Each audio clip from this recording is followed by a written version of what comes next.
adventure. It's good to be back, kids. This is Teacher Lynn from Kindergarten 2. Are you excited to learn more about nature around us? Flowers that you like. What is your favorite flower? Me? I like rose. So today, we are going to create a flower using candy bags or candy wrappers.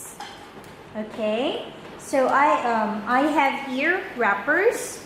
So all you need to do, guys or kids, is to paste this candy wrappers. You paste it in order for you to form a flower.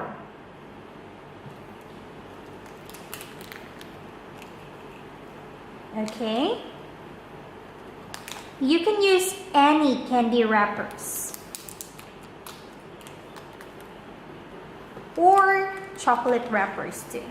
Okay, so this is what it looks like if you already finish this activity. Okay, kids?